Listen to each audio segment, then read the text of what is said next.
Seems like yesterday, it does. Honestly, really does seem like yesterday. Yeah. It's amazing. Honestly, you weren't even born, I don't think, were you? No, it's 23. Put one in there. Yeah. But honestly, it is that way. And when I look back and I see the times that were, I mean, I'm really starting to slide down now. But I mean, I was working 80 hours a week. Wow. That's, when you first start your career, that's what you do. Yeah. Driving out of London 3 or 4 times a week, setting off. I mean, I'd start at 5 o'clock in the morning and get back at 11 o'clock at night. And I realised that was too late in the day. I had to start at 2:30 to get down there to get a good day's work done and still get back at 11 o'clock and then get back down there again 2 days later. And it just set the thing up. This is what you used to do. Tell us how much the industry's changed over the 30 years you've been operating. The water treatment industry has changed dramatically simply because you've got lots and lots of legislation coming into things now. You have the health and safety on site, you've got risk assessments, method statements, what we call RAMs to do. Now you go on site and you've got to have induction, you've got to have people there beforehand looking at the job, which is good. And then you've got the actual people themselves who've got to do the job. They've all got to be signed in. They've got to go around the site.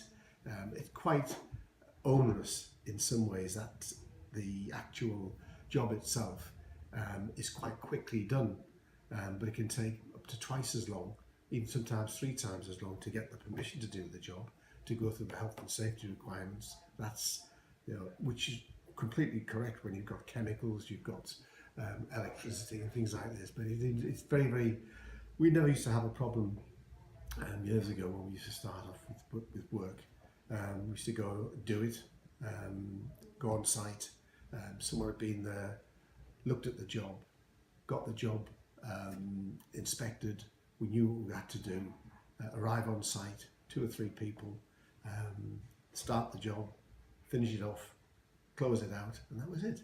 And now, it takes 3 or 4 times, possibly as long, to do the same type of work. It's all got to do with health and safety. Unfortunately, it's something we've got to bear with because every single company has the same. Quite a technical job. How much has the advancement in technology helped HydroChem over the years? Oh, tremendously. I was just looking at a job yesterday, and it's so simpler to do things now compared to what it was a few years ago. Now you can go onto eBay or you can go onto any website, pick up information. If you're not sure about something, you can certainly see it within a matter of minutes, what used to take maybe a couple of weeks to try and sort out. Certainly a busy time for everyone connected with HydroChem. You've got an exciting future ahead of you. Mm-hmm. Yes, we have. I'm hoping that we can get more engineers in and more technical people. I think that's the way to go forward. We want to keep the staff, and the staff have to be proficient enough to be able to do the type of work by themselves, think on the feet. We're here all the time. We have a technical base back at the head office, and they can ask questions at any time. However, sometimes they've got to think on the feet and do something straight away. If something goes wrong on site, which sometimes happens, they've got to be able to sort that problem out straight away. It could be a chemical that's gone awry, something's wrong with the water. People are depending on that water, so they've got to do it. It's a specialist company, HydroChem, I know that, but it's for anyone who doesn't know, it's basically anything connected with water, you're the experts in, aren't you? Yes, we like to think that from when water comes out the ground to when it goes back in the ground after it's being used, anything in between.